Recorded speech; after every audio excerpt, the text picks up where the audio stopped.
बिस्मिल्लाहिर्रहमानिर्रहीम। अस्सलाम वालेकुम डियर स्टूडेंट्स, इस लेक्चर में हम उन रीडिंग टेक्निक्स और स्ट्रेटजीज को डिस्कस करेंगे जो एक रैपिड रीडिंग के लिए हेल्पफुल होती हैं।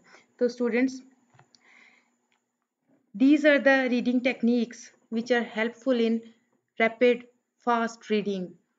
First one is SQ3R, second is skimming, third scanning. आइए इनको आप डिटेल से डिस्कस करते हैं। What is SQ3R? Students, SQ3R is a reading strategy which was first described by Francis Robinson in his book Effective Study, and this book was written in 1941. SQ3R stands for survey, question, read, recite, review. Students, SQ3R technique जो है ये Francis Robinson ने अपनी book effective study में introduce करवाई थी। और SQ3R का मतलब है survey, question, reading, recite and review. S stands for survey, Q stands for question, and 3R read, recite and review. So what is survey? Students, the first step in SQ3R is to survey what you are reading. Pay attention to the paragraphs, glance over any highlighted word to see if they are vocabulary words. Look at paragraphs or pictures that may contain additional information and see where they are in relationship to the rest of the page, paragraph or chapter. Students, सर्वे में आपने क्या करना होता है? सर्वे में आपने पूरी reading का सर्वे करना होता है, देखना होता है कि आप क्या पढ़ रहे हैं। और इसकी टेक्निक क्या है कि आपने पैराग्राफ को अटेंटिवली देखना है, पैराग्राफ पे अटेंशन देनी है, और जो हाईलाइटेड वर्ड्स हैं पूरे टेक्स्ट में, जिन वर्ड्स को बोल्ड में लिखा गया, हाईलाइट किया गया है, उनको गौर से देखना है। उसके अलावा आपने जो टेक्स्ट में पिक्चर्स हैं और उनका जो कैप्शन दिया हुआ है, पिक्चर की जो डिस्क्रिप्शन दी हुई है नीचे, उसको देखना है। पैराग्राफ्स को ग्राफ्स को देखना है, और ये देखना है कि इनमें कुछ एडिशनल इंफॉर्मेशन तो नहीं दी गई। ठीक है, तो ये इस तरह से आपको ऐसा होगा कि रीडिंग का, उस टेक्स्ट का जो ओवरऑल सर्वे है, आप वो कर लेंगे। पैराग्राफ्स को देख के, हाईलाइटेड वर्ड्स को देख के, पिक्चर्स और ग्राफ्स को देख के, उन पिक्चर्स और ग्राफ्स की डिस्क्रिप्शन और कैप्शन देख के आप पूरे टेक्स्ट का सर्वे कर लेते हैं कि ये टेक्स्ट जो टेक्स्ट है ये एक्चुअली किस चीज़ से रिलेटेड है, इसमें क्या मेन आइडिया है, ये सब।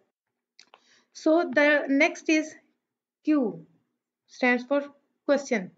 क्वेश्चन में क्या होता है कि जो आपने सर्वे कर लिया है, अब उस सर्वे के बाद अपने अपने माइंड में क्वेश्चन खुद ब खुद प्रिपेयर करने हैं।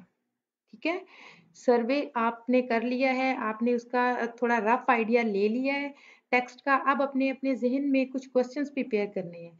That is where the question in SQ3R comes in. During your initial survey of the material, you are encouraged to create questions about the text.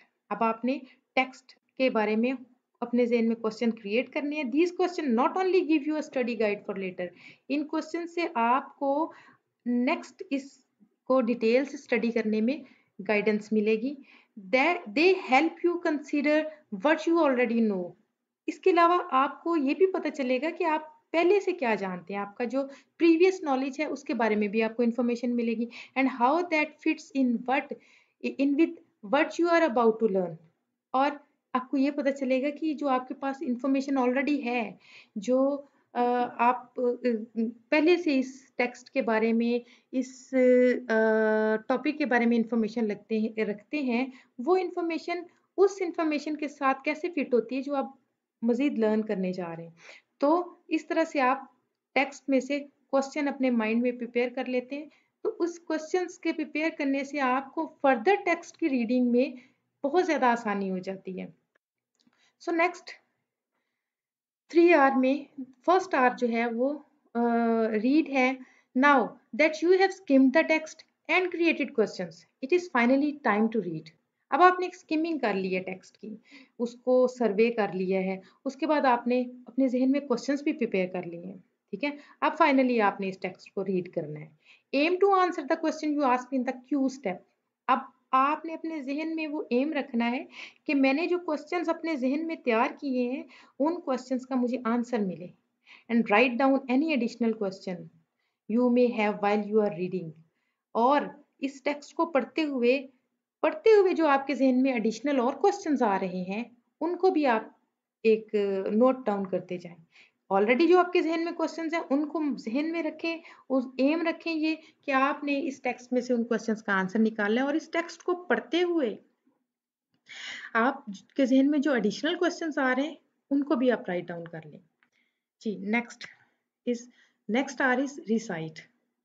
अब स्टूडेंट्स आपने सर्वे कर लिया है, उसके बाद आपने जो है वो क्वेश्चंस प्रिपेयर कर लिए और फिर उसके बाद रीडिंग कर लिया। अब रीडिंग करने के बाद जो है रिसाइट करना।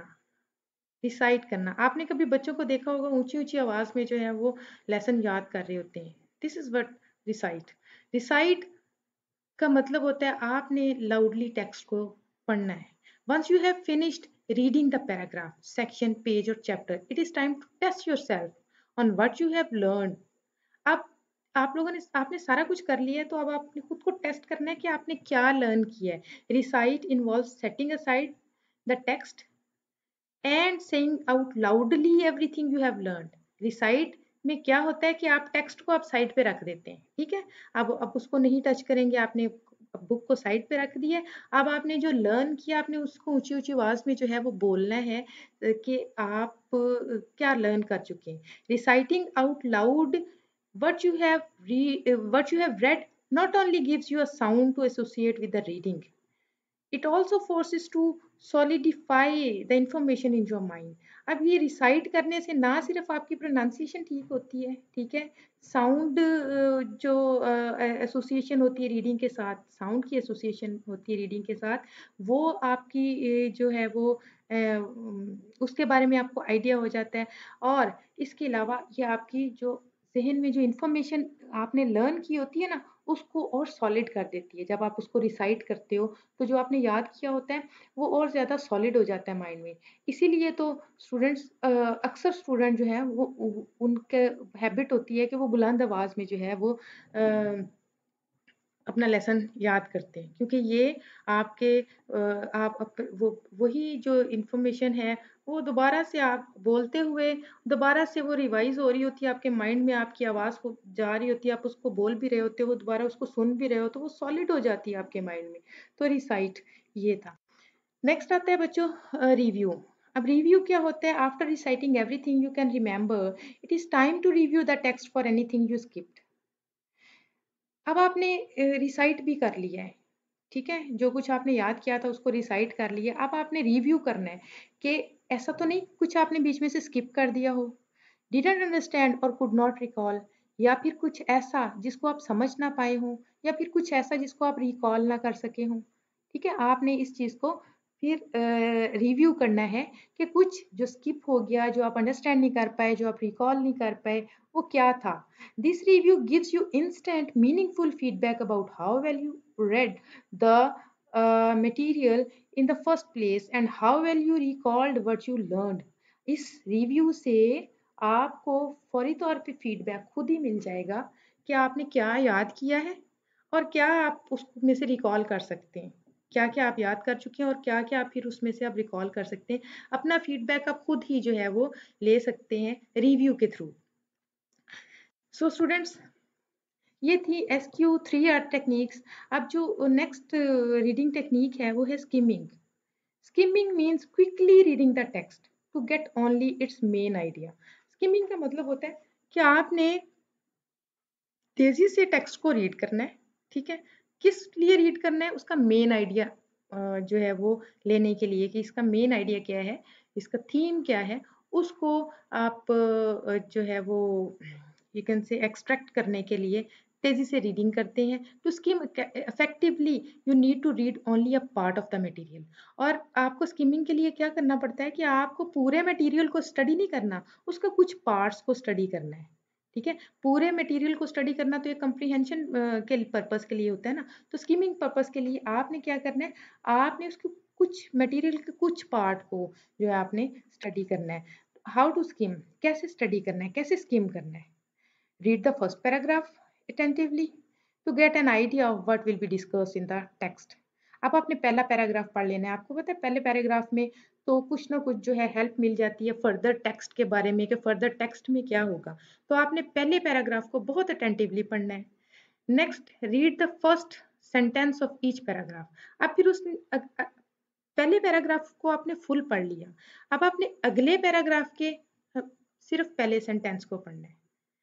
पूरा पैराग्राफ स्किप करके आपने सिर्फ पहले सेंटेंस को पढ़ना है और फिर उससे अगले के भी पहले सेंटेंस को पढ़ना है। फुल पैराग्राफ आपने सिर्फ पहला पढ़ना है, अगले पैराग्राफ के आपने पहले सेंटेंस को पढ़ना है, उससे अगले के भी पहले सेंटेंस को पढ़ना है। Next, after you have read the first sentences, your eyes should drop down to the end of the paragraph. अब आपने पहले सेंटेंस के पैराग्राफ के पहले सेंटेंस को पढ़ लिया, आप बीच में से सारा स्किप कर दें, अब पैराग्राफ की एंड वाली लाइन पे आ जाए। ठीक है। तो इसके अलावा पहला पैराग्राफ के पहला सेंटेंस आपने पढ़ा, एंड वाला सेंटेंस पढ़ा। इसके अलावा आप अपनी आईज को जो है वो टेक्स्ट पर घुमाते रहें कि कहीं भी आपको कुछ डेट्स या कोई प्रोमिनेंट नाम चीजें नजर आ जाए ऐसी, तो उनको भी आप अपने माइंड में रखें। ठीक है। Read the last paragraph attentively as it may contain the summary. जैसे आपने फर्स्ट पैराग्राफ को अटेंटिवली पढ़ा है कि उसमें मेन आइडिया हो सकता है, इसी तरह आप आखिरी पैराग्राफ को अटेंटिवली पढ़ें कि उसमें समरी हो सकती है। तो स्टूडेंट्स, आपने फर्स्ट स्कीमिंग में क्या करना है, अपने फर्स्ट पैराग्राफ को कंप्लीट पढ़ना है, second paragraph, third paragraph, fourth paragraph जितने भी हैं उन सब का आपने फर्स्ट और लास्ट सेंटेंस पढ़ना है। और उसके बीच में अगर आपको कहीं कोई डेट्स, कोई प्रोमिनेंट नेम्स नजर आते हैं, आप उनको पढ़ लें। और फिर उसके बाद लास्ट पैराग्राफ जो है उसको आपने अटेंटिवली पढ़ना है, क्योंकि हो सकता है कि उसमें ओवरऑल समरी दी गई हो। तो students, the last technique is scanning. Scanning क्या होती है कि scanning refers to the technique when one looks into the documents or the text provided for searching some specific text such as some keywords। अब scanning में, skimming में हमने पूरे text का जो है मेन आइडिया लेना होता है, पूरे टेक्स्ट को स्किम करना होता है, उसको उसके बीच में से जो है वो सारे का सारा थीम जनरेट हमने करना होता है। लेकिन स्कैनिंग में आपने क्या करना होता है कि स्पेसिफिक टेक्स्ट, पूरे टेक्स्ट में से स्पेसिफिक इंफॉर्मेशन निकालनी है। वो स्पेसिफिक इंफॉर्मेशन क्या हो सकती है, हो सकता है आपने टेक्स्ट में से कोई एक डेट निकालनी हो सकता है आपने टेक्स्ट में से कोई एक इंसिडेंट जो है वो फाइंड आउट करना हो।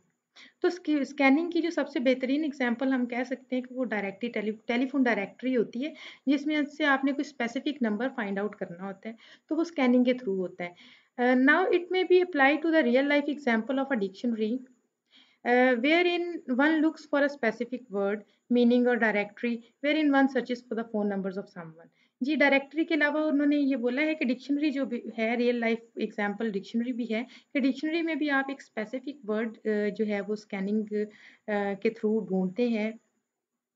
तो आपको पता है डिक्शनरी में अल्फ़ाबेटिकली नंबर होते हैं, ठीक है? तो आपने वो नंबर, सॉरी, अल्फ़ाबेटिकली वर्ड्स होते हैं, तो आपने वो वर्ड जो है जो सर्च करना है उसके फर्स्ट अल्फ़ाबेट को आप देखेंगे और वहाँ से फिर आप पूरे आस-पास का सारा टेक्स्ट छोड़ के डायरेक्ट आप वहाँ पे पहुँचेंगे और वहाँ से आप स्कैन कर लेंगे उसको। तो इसको हम स्कैनिंग कहते हैं। अब प्रोसीजर इसका क्या होता है स्टूडेंट्स, कि आपने इसको कैसे करना है? You should search for headings and subheadings to get a good grasp of the idea। आपको हेडिंग्स को देखना है, सब हेडिंग्स को देखना है, ठीक है? as to where your required detail will be found।